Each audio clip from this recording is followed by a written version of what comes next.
안녕하세요. 저기 밑에서 그 예배드리는 지하 1층 홀에서도 꽃샘추위 얘기하더니 여기서도 또 꽃샘추위 얘기하네. 저에게는 여러분들이 꽃입니다. 아, 창피해. 아, 이거 적응이 안 돼. 옛날에 제가 처음 이제 예수님 믿고 구원 받았는데 이 앞에 이렇게 두 분이 탔어요. 이제는 목회하시는 분하고 이제는 젊은 제 또래 형제님하고 타고 뒤에 이제는 그 목회하시는 분의 자매님하고 저하고 이렇게 탔는데 그 이제는 젊은 사람이 그 저하고 나이 또래 같은 사람이 표현을 참 잘해요. 그래서 뒤에 있는 자매님 보고 막 자매님 너무 사랑합니다. 막 이렇게 표현을 하는데 와, 오금이 저려갖고 아주 그냥 몸이 베베 꼬이는데 표현이 이렇게 잘 안 돼요, 아직도. 자, 한번 표현하겠습니다. 하나님, 사랑합니다. 여러분들 잘 아시네요. 자, 이제 오늘 시간 시작하도록 하겠습니다. 자, 불 좀 꺼주시고요. 자, 지난주에 이렇게 이제 소돔과 고모라의 결말에 대해서 우리 한번 살펴보자고 했는데 오늘 한번 살펴보도록 하겠습니다. 오늘의 7강은 소돔과 고모라입니다. 자, 여러분들 기억하실 거예요. 롯이 떠난 후에 하나님께서 아브라함을 부르셨습니다. 이제는 내일 모레면은 100세예요, 100세. 그런데 하나님께서 그때까지는 아무 자녀도 없었거든요. 사라를 통해서 네 씨가 나올 것이다 했는데 이 아브라함의 부인 사라를 통해서 난 자녀는 하나도 없었어요. 100세가 다 가까이 왔는데도 불구하고 그런데 하나님께서 네 자손이 이렇게 하늘의 별처럼 수없이 중다한 너의 자손들이 태어날 것이다 이렇게 이야기를 했어요. 단 한 명의 아들도 없는데 그런데 아브라함은 어떻게 했다고요? 그 말씀을 믿었다고 했어요. 그렇죠? 근데 하나님께서 아브라함이 여호와를 믿음에 여호와께서 이를 여기서 말하는 이를은 뭐를 말하는 걸까요? 예. 하나님께서 하신 말씀을 믿는 거. 그것을 보시고 아브라함이 그것을 믿는 것을 보시고 그를 그의 의로 여기셨다 말씀하셨어요. 쉽게 해서 의롭다 하셨다는 거예요. 자, 여기 있는 아브라함은 우리와 똑같은 죄인입니다. 다를 게 하나도 없어요.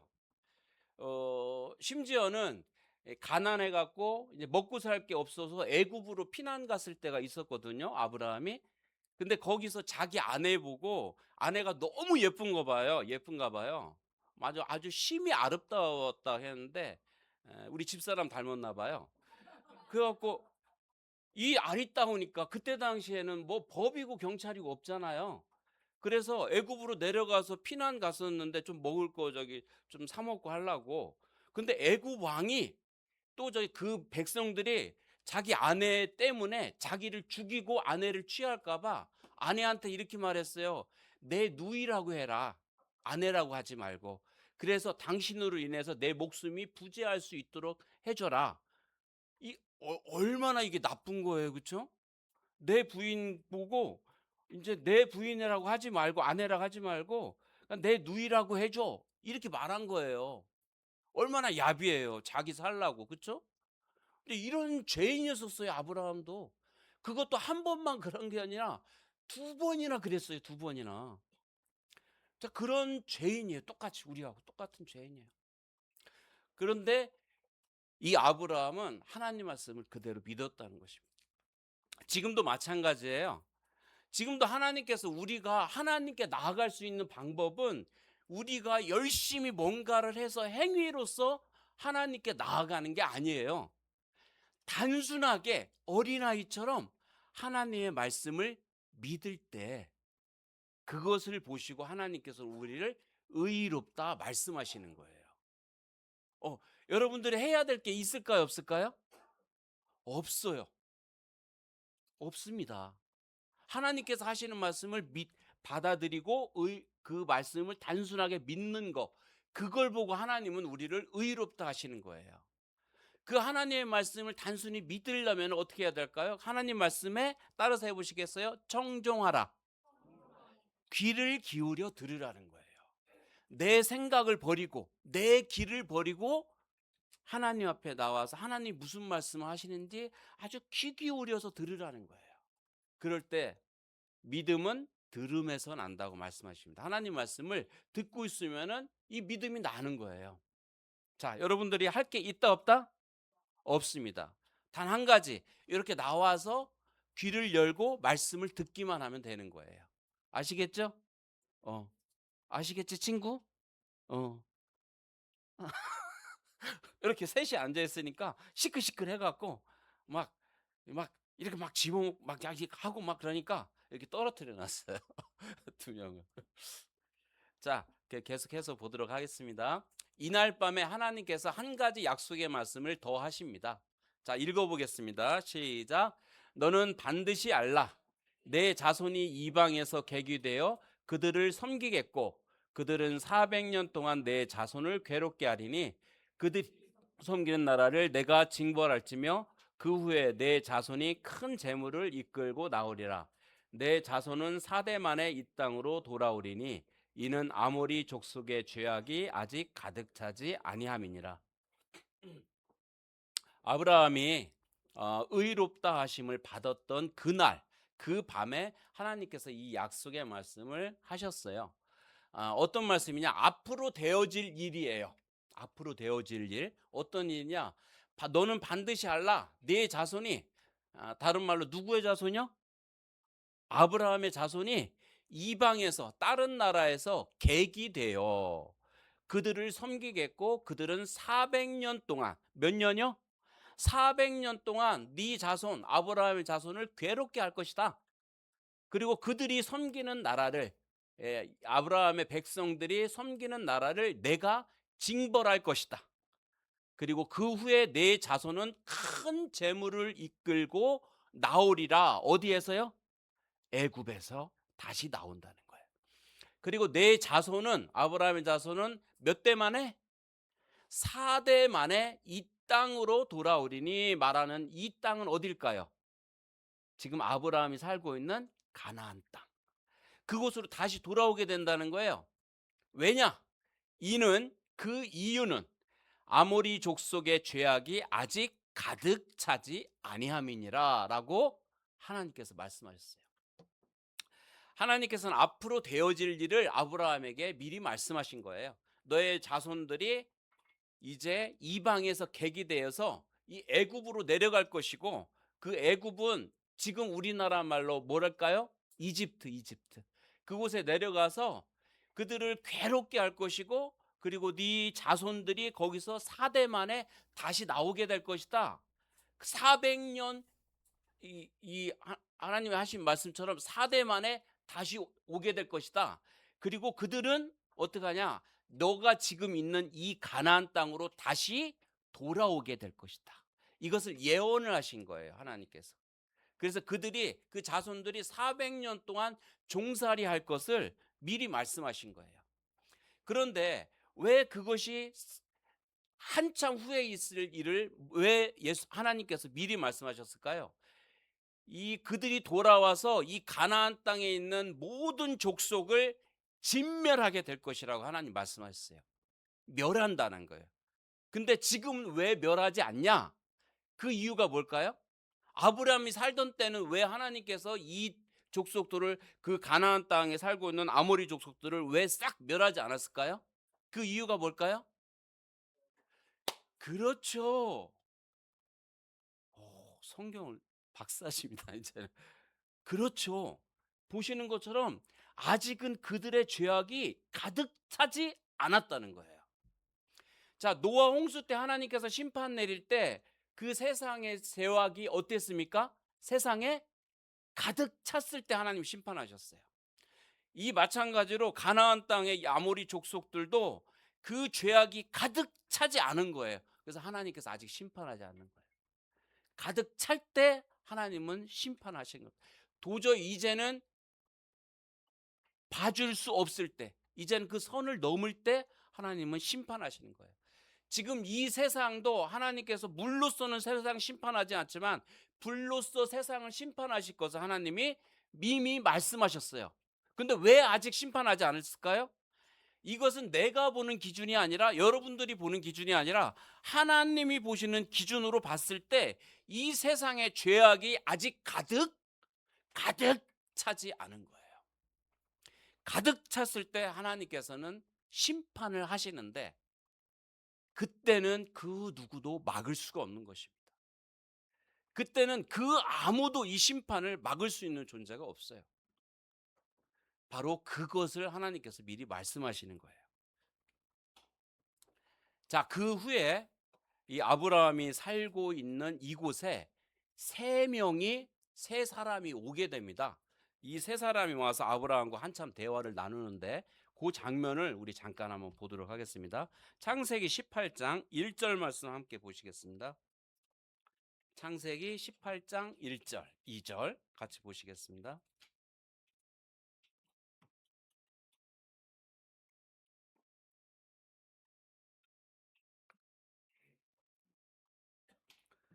자, 다 펴셨죠?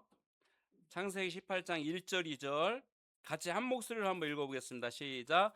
여호와께서 망무레의 상수리 나무들이 있는 곳에서 아브라함에게 나타나시니라. 날이 뜨거울 때에 그가 장막문에 앉아 있다가 눈을 들어 본즉 사람 셋이 맞은편에 서 있는지라. 그가 그들을 보자 곧 장막문에서 달려나가 영접하며 몸을 땅에 굽혀. 자, 날이 뜨거울 때에 상수리 나무들이 있는 곳에서, 그 그늘이죠, 그렇죠? 그곳에서 아브라함이 딱 있었을 때, 날이 뜨거울 때에 그 아브라함이 장막문에 앉았을 때 눈을 들어 보니까 사람 몇이? 세 명이 맞은편에 서 있는 것을 보게 됐어요. 그래서 아브라함은 그들을 강권해서 집으로 데리고 옵니다. 그래서 그들에게 송아지를 잡아서 고기를 대접하고 우유를 대접하고 또 밀가루로 빵을 만들어서 그들을 대접을 해요. 자, 그렇게 하고서 자, 창세기 18장 20절 말씀 함께 보시겠습니다. 18장 20절. 똑같은 장이죠. 그리고 그리고 이 세 명의 사람이 이 아브라함에게 하는 말을 한번 들어보자고요. 20장 21절 같이 읽겠습니다. 시작. 여호와께서 또 이르시되 소돔과 고모라에 대한 부르짖음이 크고 그 죄악이 심히 무거우니 내가 이제 내려가서 그 모든 행한 것이 과연 내게 들린 부르짖음과 같은지 그렇지 않은지 내가 보고 알려 하노라. 자, 지금 누가 말씀하셨어요? 하나님 말씀하셨죠? 여기에 그럼 온 세 사람은 누구라는 거예요, 그럼?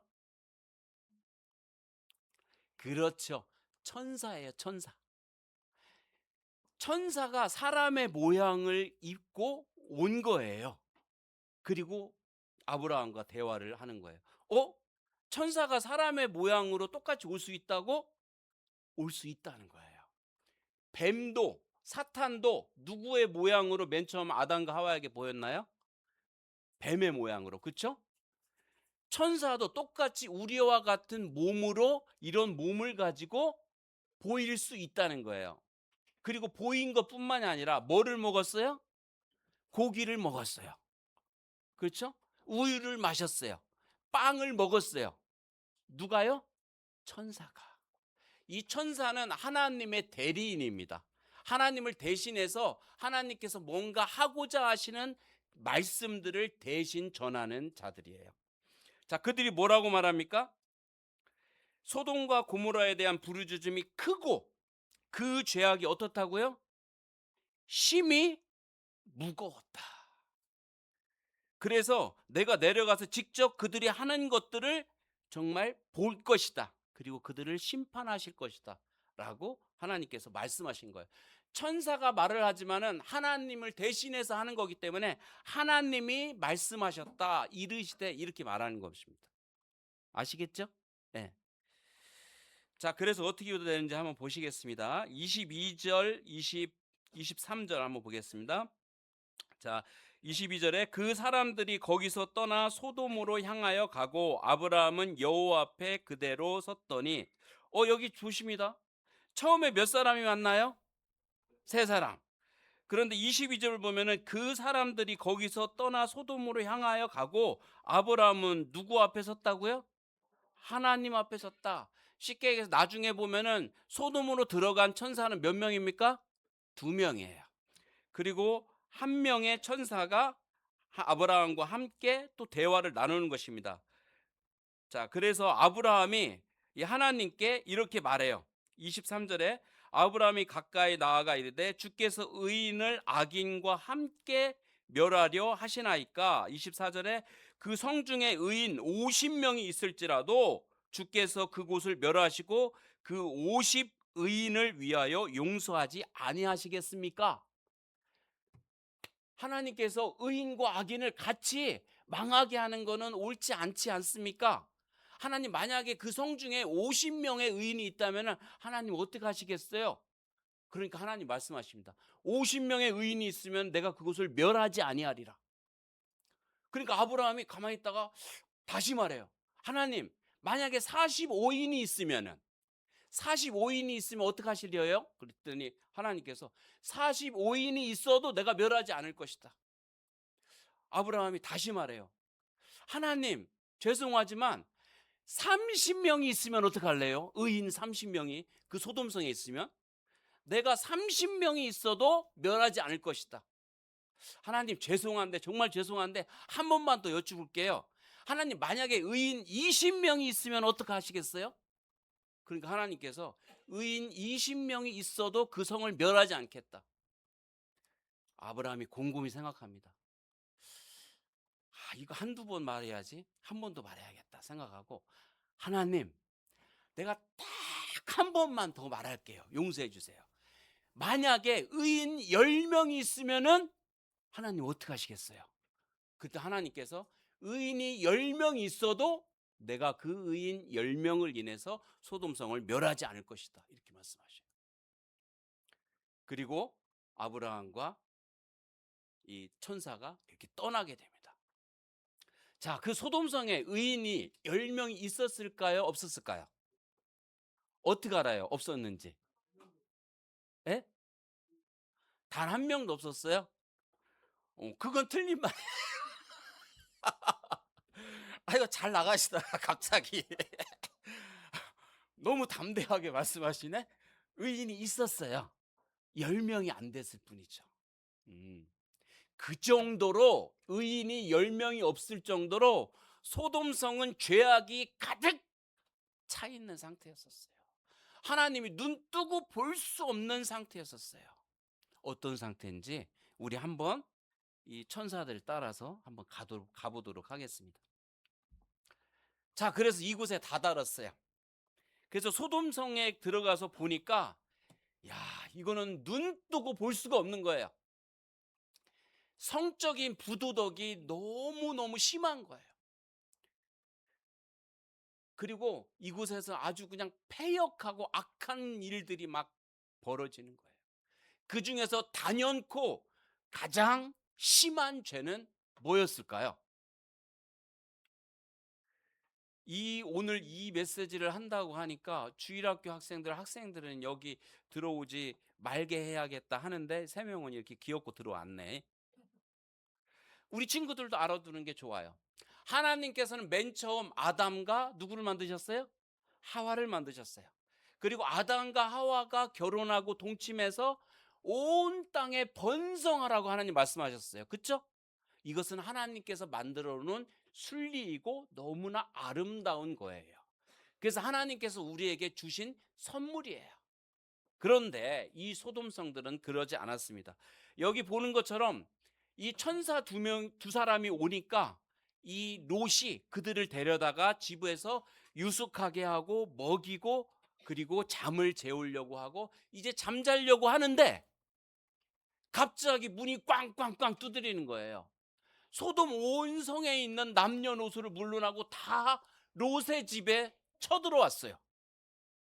쳐들어와서 무슨 말을 할까요, 이들이? 쳐들어와서 무슨 말을 할까요? 19장 1절부터 한번 보도록 하겠습니다. 창세기 19장 1절부터. 자, 1절부터 5절까지 제가 한 절, 여러분들이 한 절 이렇게 돌아가면서 한번 읽어보도록 하겠습니다. 자, 1절부터 읽겠습니다. 저녁 때에 그 두 천사가 소돔에 이르니 마침 롯이 소돔 성문에 앉아 있다가 그들을 보고 일어나 영접하고 땅에 엎드려 절하며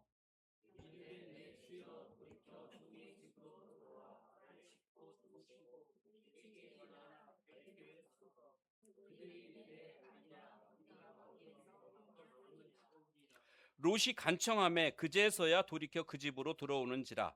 롯이 그들을 위하여 식탁을 베풀고 무교병을 구우니 그들이 먹으니라.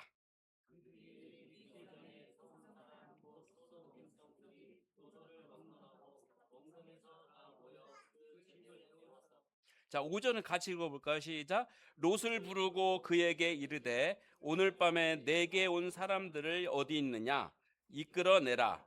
우리가 그들을 상관하리라. 우리가 그들을 어떻게 하겠다고요? 상관하겠다예요. 이게 무슨 말일까요? 이게 무슨 말일까요? 그 보지 못했던 어떤 두 명의 남자가 왔는데 이 남자를 보자마자 온 동네 사람들이 다 모여서 그들을 끌어내라는 거예요. 우리가 그들을 상관하겠다. 이거 무슨 말이냐?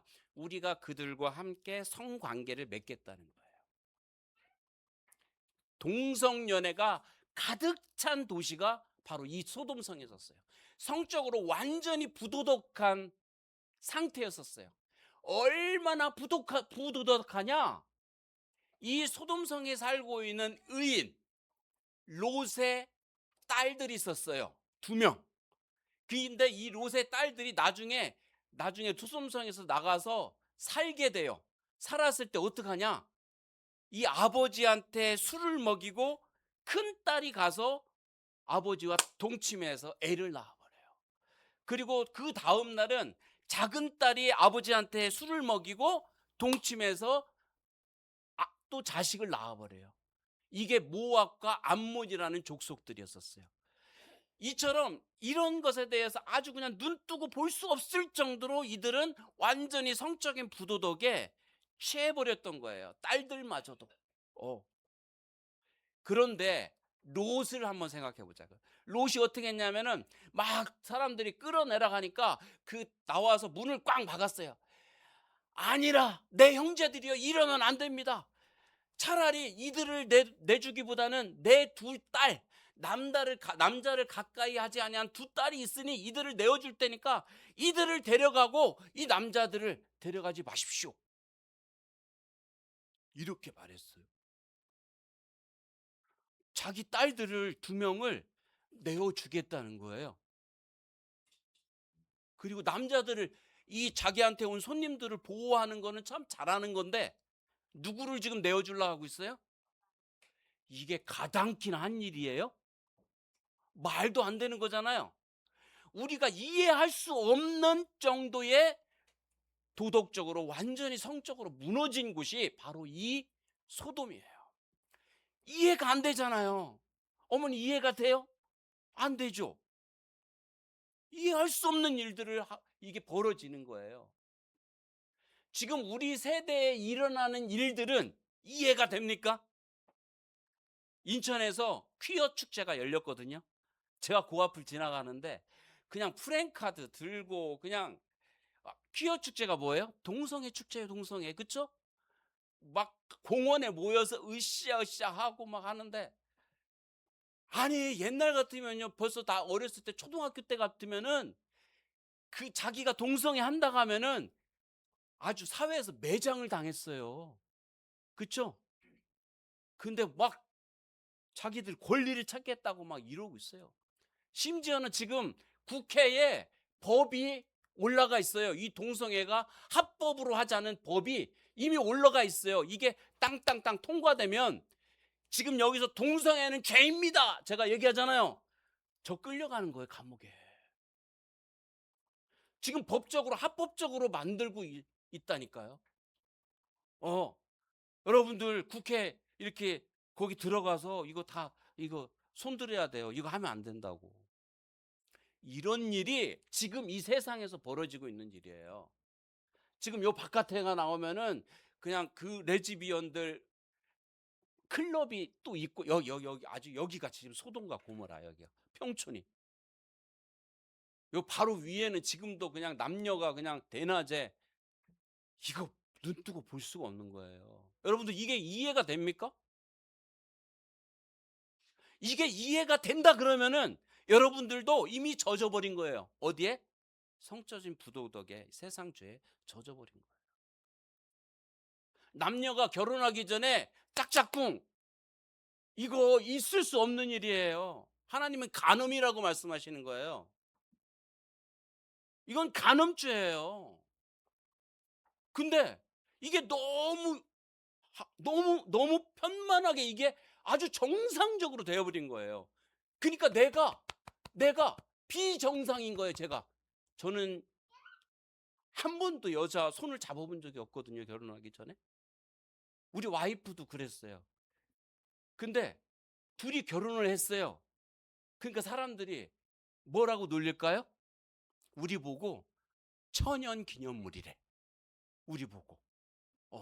세상 사람들은 오히려 놀려.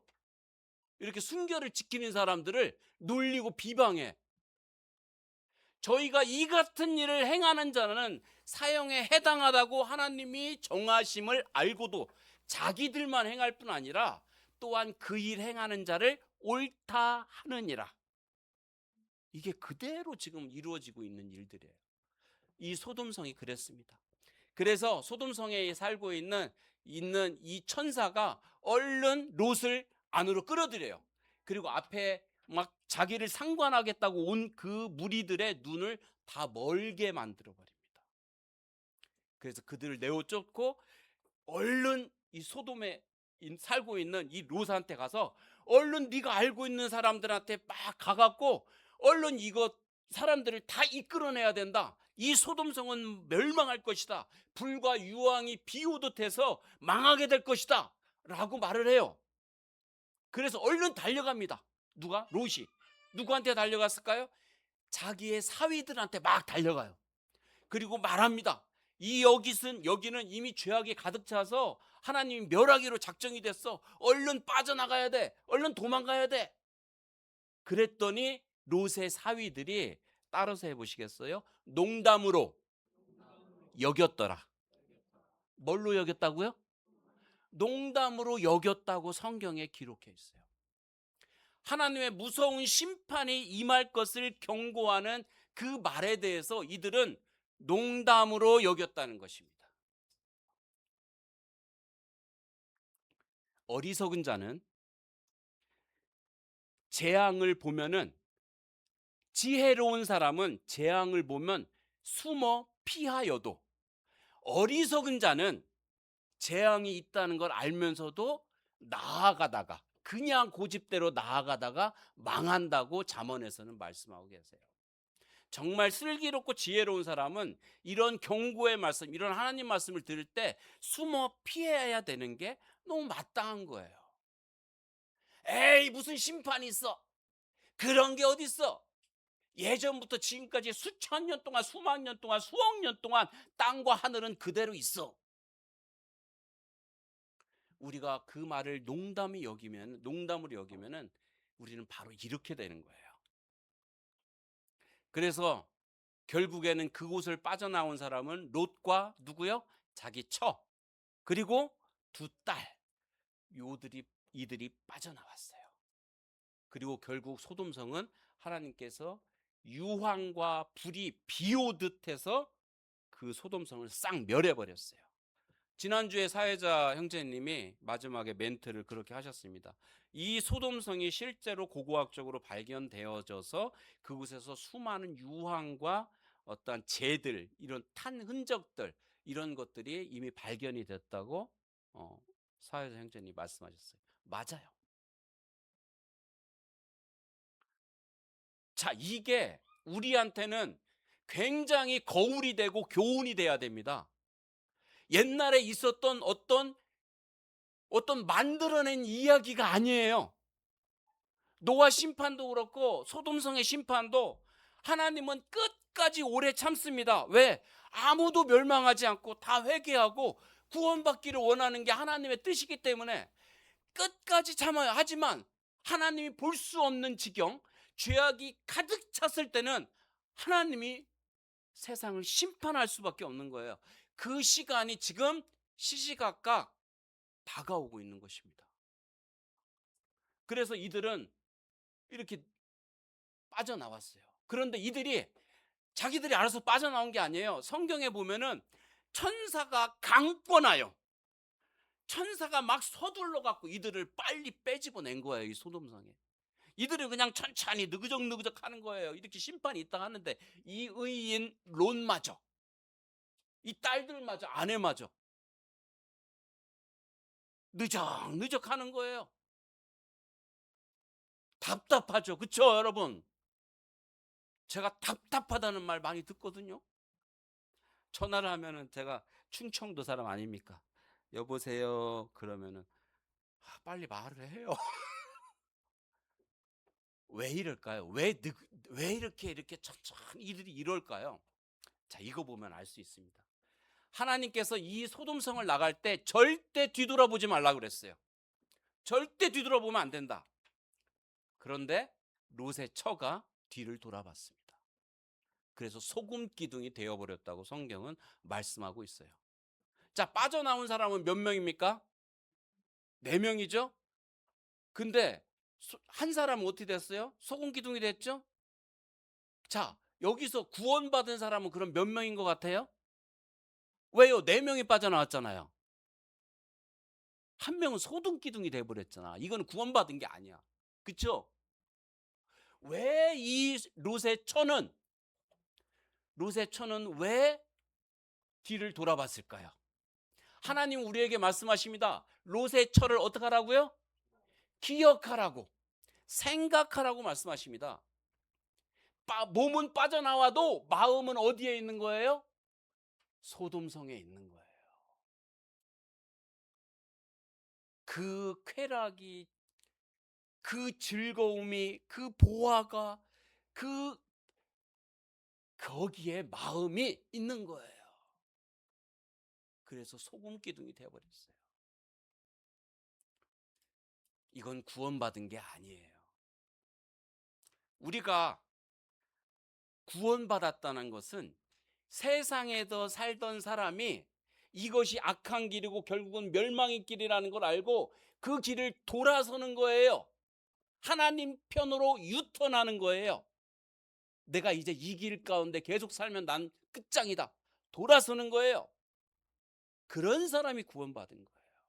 자, 이 롯의 처는 돌아섰습니까? 안 섰습니까? 여러분 보실 때 여전히 마음은 그곳에 있는 거예요. 여기에 계신 분들 중에 나는 구원받았다 하고 구원을 시인한 분들도 계실 거예요. 그렇지 않은 분들도 계시고. 근데 내 마음이 아직 세상에서 돌아서지 않았다면, 내 가치관이 아직도 세상에 있다면은, 내 소망이 아직도 세상에 있다면은 심각하게 나의 구원이 진짜 구원인지 돌아봐야 돼요. 롯의 처는 돌아오지 않았어요. 그의 마음은 여전히 그곳에 있었던 거예요. 자, 여기에 계신 여러분들의 마음은 어떻습니까?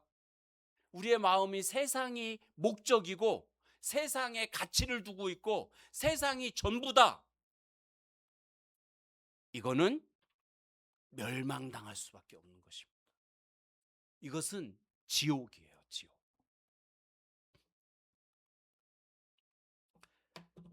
자, 하나님께서는 이 말씀을 통해서 우리에게 주시는 교훈을 한번 찾아보도록 하겠습니다. 자, 누가복음 17장 28절 보겠습니다. 누가복음 17장 28절.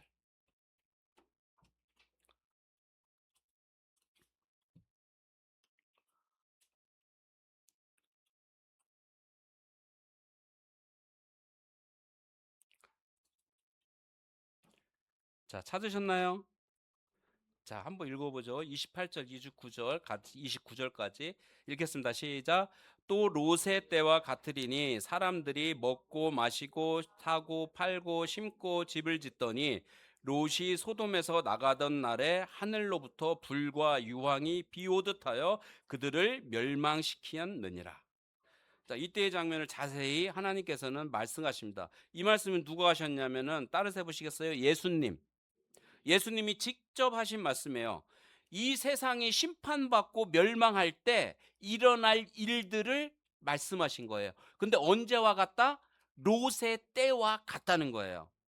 그래서 롯의 때와는 어떤 때냐? 사람들이 비가 막 불과 유황이 비 오듯 해서 그 도시를 완전히 집어삼키고 멸망할 때까지 사람들은 어떻게 했다고요? 먹고 마시고 사고 팔고 심고 집을 지었다는 거예요. 이게 뭐냐? 그냥 뭐 특별한 해석이 필요 없어요. 그냥 일상생활을 사는 거예요. 일상생활. 자기가 여전히 살던 그 방식대로 그냥 여전히 사는 거예요. 다른 게 하나도 없어요.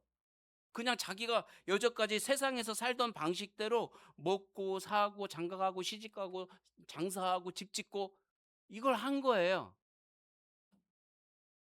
그러다가 갑자기 하나님의 심판이 임한 겁니다. 그래서 성경은 우리에게 말씀하세요. 너희가 평안하다, 안전하다 할 그때에 갑자기忽련히 하나님의 심판이 임한다는 거예요. 이게 무서운 거예요. 우리가 지금 먹고 마시고 시집가고 장가가고 사고 팔고 장사하고 일하고 이렇게 있잖아요. 이렇게 하는 순간에 어느 날 갑자기 끝나는 거예요.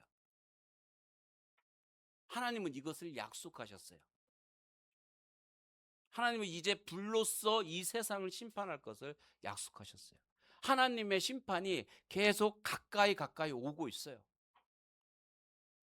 저는 이걸 외치지 않을 수가 없습니다. 왜냐? 분명히 일어날 일이기 때문에. 그리고 우리가 구원받지 못하고 결국 세상의 마음을 두고 세상 가치로 세상이 목적이 돼서 살다가 결국엔 죽으면 우리는 영원한 불못의 재앙에 빠질 수밖에 없습니다. 자, 누가복음 10장 10절 한번 보시겠습니다. 누가복음 10장 10절.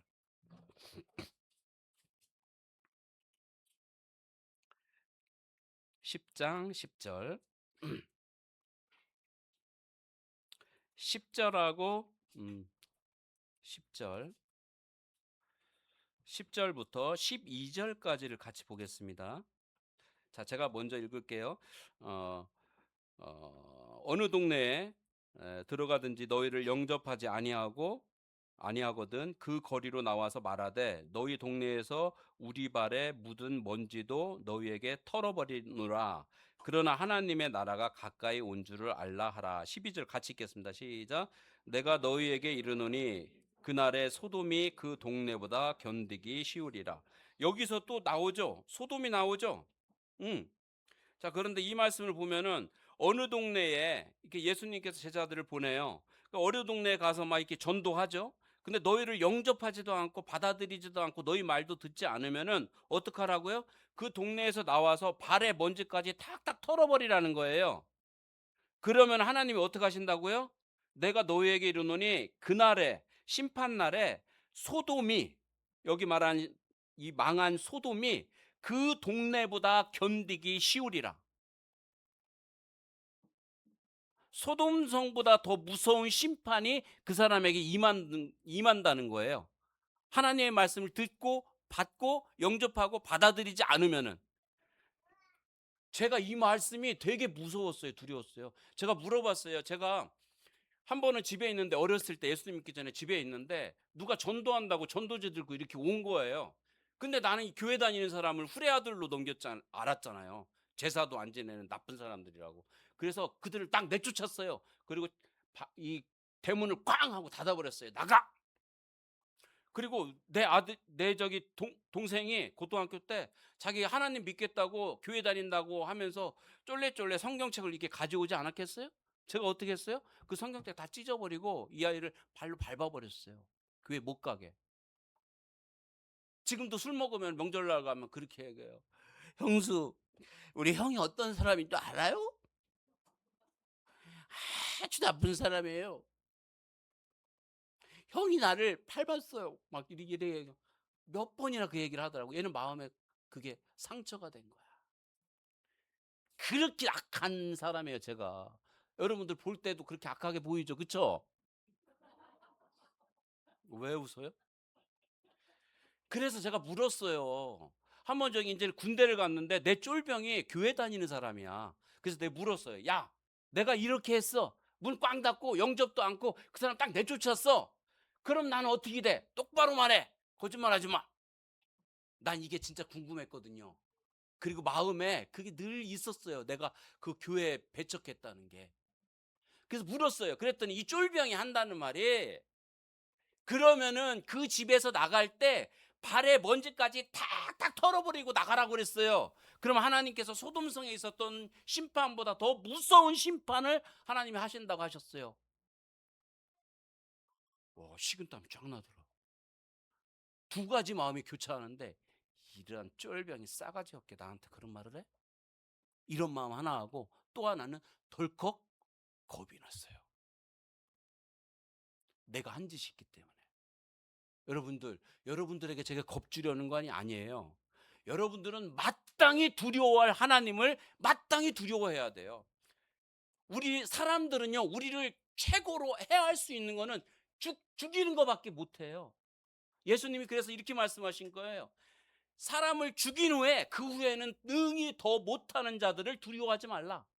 마땅히 두려워할 자를 너희에게 보이려니 곧 죽인 후에 지옥에 던져넣는 권세 있는 그를 두려워하라. 내가 참으로 너희에게 이르노니 그를 두려워하라 라고 예수님 말씀하셨어요. 우리는 정말 두려워해야 돼요. 우리 이 하나님은 소멸하는 불이세요. 죄를 보면은 불로 태워버리는 것 같은 거룩한 성품이 계신 분이세요. 죄를 용납할 수가 없어요. 반드시 이 죄에 대한 문제는 해결을 보셔야 돼요. 그리고 세상과 죄에 대해서 돌이켜야 돼요. 자, 여러분들이 제가 지금 한 이 하나님께서 하신 이 말씀을 나중에 들을 수 있는 기회가 있을지 없을지는 아무도 장담할 수가 없어요. 하지만 오늘 들려졌던 말씀은, 여러분들 귓가에 들려졌던 말씀은 영원히 없어지지 않아요.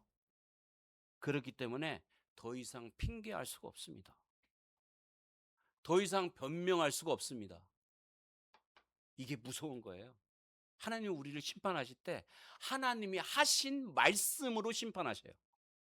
하나님이 하신 말씀에 우리가 의롭다함을 받으시는 분이 하나님이세요. 자, 그래서 심판이 내려졌습니다. 같이 읽어보겠습니다. 시작.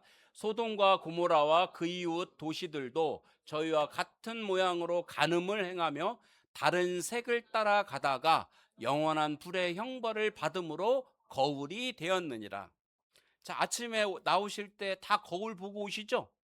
거울 보시면서 무슨 생각하세요? 야, 역시 예뻐. 아, 역시 잘생겼어. 여기 뭐가 묻었네? 거울을 보면서 내 모습을 볼 수 있죠. 그렇죠? 이 소돔생의 멸망은 거울과 같다는 거예요. 우리가 우리의 현실을, 우리의 장래를, 우리 앞에 닥칠 일들을 마치 거울처럼 하나님께서 우리에게 보여주신 사실입니다. 그래서 그 이웃 도시들도 소돔과 고모라뿐만 아니라 그 이웃 도시들도 저희들과 같은 모양으로 무엇을 행했다고요? 간음을 행했다는 거예요. 그래서 다른 색을 따라가. 어떤 색? 정상적인 색이 아니에요. 성을 말하는 거예요. 정상적인 색이 아니라 다른 색. 하나님이 말씀하신 하지 않은 비정상적인 동성연애를 말하는 거예요. 이런 것을 따라가다가 어떻게 됐다고요? 영원한 불의 형벌을 받았다라고 말씀하십니다. 이것이 우리에게 뭐라고요? 거울이 됐다라고 말씀하십니다.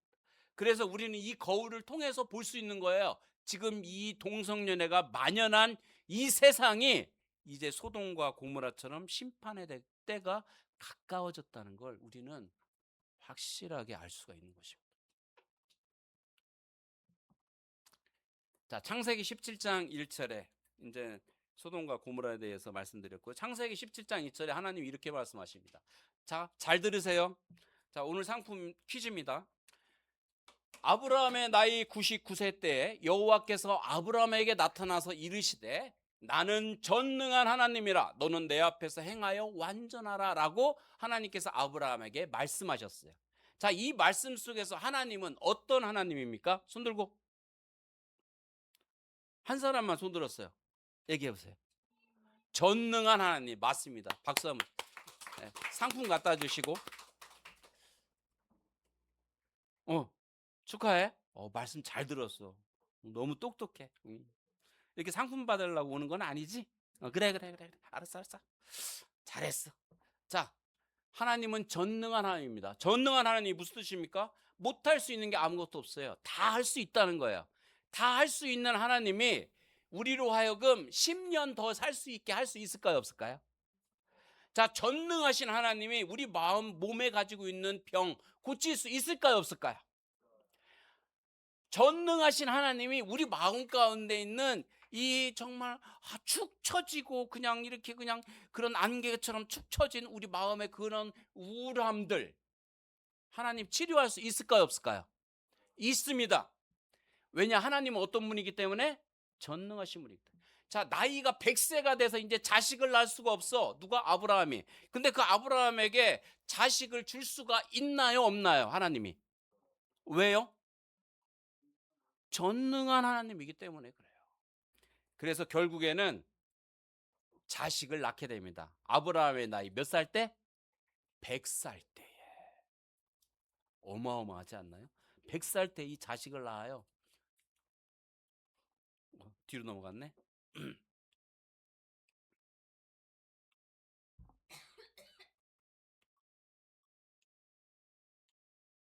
안 돼. 앞으로 넘겨주실래요? 왜 안 돼, 갑자기? 이제 한 장 더. 자, 그런데 하나님께서 이 아브라함한테 가장 소중한 아들, 100세에 낳은 아들을 바치라라고 말씀하십니다. 번제로 드리라고 말씀하십니다. 하나님께서 이렇게 그동안 마음 중심이 하나님만 보고 하나님을 쫓았던 아브라함이 이 하나밖에 없는 아들, 귀한 아들이 생기니까 마음이 온통 어디에 가 있겠어요? 아들에게 가 있는 거예요. 아들이 우상이 돼버린 거예요. 하나님은 뒷전에 밀려난 거예요. 그래서 하나님께 테스트했어요. 아브라함 보고 네 아들을 데려다가 모리아 산으로 가서 거기서 번제로 나한테 드리라. 하나님의 특별한 일이에요. 이런 일은 그 후에 한 번도 없었어요. 그 전에도 없었고, 이 아브라함으로 하여금 아브라함의 하나님을 찾게 하려는, 그것도 신속히 찾게 하려는 하나님의 멋있는 계획이었어요. 그래서 데리고 갑니다. 얼마나 마음이 착잡했겠어요. 그래서 모리아산에 데려가서 아들을 딱 내리치려 합니다. 이미 아들은 죽은 거나 같은 거예요. 그렇죠? 이미 죽인 거나 같은 거예요. 이미 아브라함의 마음에서 이삭은 다 송두린 채 하나님 앞에 드려버린 거예요. 그리고 하나님이 말씀하셨습니다. 멈춰라. 따라서 해보시겠어요? 스탑. 멈춰라. 그리고 하나님이 준비한 양을 가지고 제사를 드리게 했습니다. 그리고 아브라함은 아들 이삭을 데리고 모리아산에 쫄래쫄래 내려왔어요. 아무것도 변한 게 없어요. 아들도 똑같이 있고 아브라함에게, 그리고 가족들, 짐승들, 부자 다 있어요. 근데 변한 게 딱 하나 있어요. 뭐가일까요? 아브라함의 마음에 다시 하나님이 가장 큰 중심이 됐어요. 아브라함이 우상처럼 섬겼고 우상처럼 알고 있는 이삭이 이 사건을 통해서 싹 뒤로 물러가고 그 자리에 다시 하나님이 앉을 수 있었어요. 여러분들 마음에, 저의 마음에 하나님이 가장 존귀하고 높은 자리에 앉아 계시나요? 아니야. 그래도 나는 요거는 해야 되잖아. 요 정도는 그래도 괜찮잖아. 보이는 물질이나 사람이 혹시 우리에게 우상이 돼 있지는 않나요? 자, 이 사건 이후에 하나님께서 다시 한번 명확한 예언의 말씀, 언약의 말씀을 하십니다. 읽어보겠습니다. 시작. 또 내 씨로 말미암아 천하 만민이 복을 얻으리니 이는 내가 나의 말을 준행하였음이니라 하셨다 하니라. 이 사건이 있을 때 바로 하나님께서 네가 나를 경외하는 줄 알았다 이제. 그렇게 하나님 말씀하시면서 네 씨로, 누구 씨요? 아브라함의 씨로 말미암아 천하 만민이 복을 얻으리라. 천하 만민에는 우리도 속해야 안 속해요? 저 뒤에서 졸려서 서 있는 우리 청년 속해야 안 속해요? 천하 만민이 이 아브라함의 씨로 말미암아 복을 얻는다는 거예요. 복을 얻는다는 거예요. 근데 뭐냐? 네 씨로 말미암아 너에게서 나올 씨, 여럿을 가리켜서 씨라고 하지 않으셨고요. 단 한 명을 말하는 거예요. 누구냐? 아브라함의 자손으로 오실 그리스도 구원자를 말하는 거예요. 이것이 성경이 이 성경을 해석해 주는 방법이에요. 갈라디아서에 이 말씀이 자세히 나와 있는데 찾아볼 수는 없지만 이 한 분, 네 씨로 날 한 사람, 구원자, 그를 통해서 너가 복을 얻게 됐다는 거예요. 여러분들이 다 천하 만민이 여러분들이 다 뭐를 얻을 수 있다고요? 복을 받게 된다는 거예요. 복을 기대하셔도 돼요. 이 말씀 잘 들으면은 여러분들이 이 연대기가 끝나기 전에 이 엄청난 복을 마음에 받아들이실 수 있어요. 우리가 열심히 뭔가를 안 해도 돼요. 하나님이 하시는 말씀만 잘 귀 기울여 들으면 돼요. 그리고 그 말씀에 아멘, 맞습니다 하나님. 내 생각이 어쨌든 내 생각을 버리고 내 길을 버리고 아멘, 하나님 맞습니다, 하나님 말씀이 옳습니다, 받아들이는 거예요. 그걸 보고 하나님께서 아브라함을 어떻게 했어요? 의로 정하셨다는 거예요. 그래서 아브라함이 누구를 낳았어요? 이삭을 낳았습니다. 이삭이 누구를 낳았어요?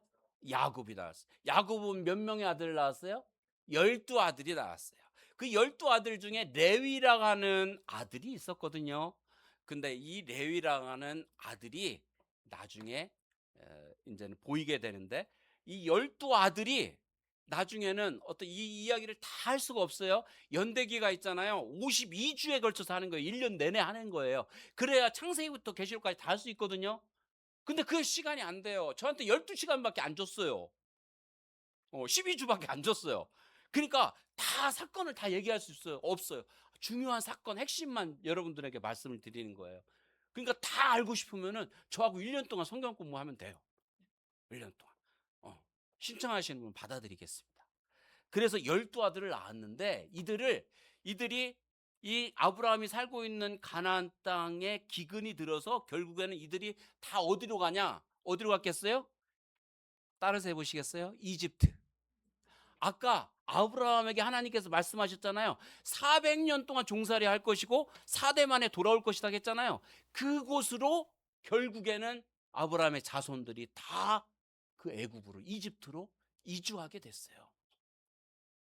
그런데 그곳에서 그 이집트 왕이 그냥 막 이스라엘 백성들을 탄압을 하고 아주 엄청나게 힘든 고역을 시킵니다. 그런 어려운 일들을 막 시켜요. 그래서 막 탄식하고 하나님께 부르짖습니다. 하나님, 제발 저희들을 여기서 구원해 주세요. 이 이스라엘 민족, 아브라함의 자손들이. 심지어는 남자가 나잖아요. 응애응애 아기가 낳잖아요. 남자면은 군인들이 와서 잡아서 하수에다 집어쳐넣었어요. 죽여버렸어요. 왜냐하면은 이 보니까 이스라엘 사람들은 산모들이 얼마나 건강한지 아기를 순덕순덕 낳는데, 막 우리나라 우리 동네 우리 저기 인도원교에서는 4명이 제일 많은데 막 낳는 거예요. 그러니까 이집트보다 더 강성해지는 거야. 이 아브라함의 자손들이 더 많아지는 거야. 그러니까 위협을 느낀 거예요. 누가? 애굽 왕 바로가. 그래서 군인들이 시켜서 남자면은 죽여버리는 거예요. 그 시절에 한 아기가 태어납니다. 이쁘죠? 여기 이 조금 깜깜하게 해줘요. 다 꺼봐요, 다 꺼봐. 이쁘죠? 이 아이가 태어나요. 얼마나 이뻐, 그죠? 근데 이 아이가 아주 준수하였다라고 말해요. 그러니까 너무 사랑스럽고 이쁜 거예요. 준수한 거예요.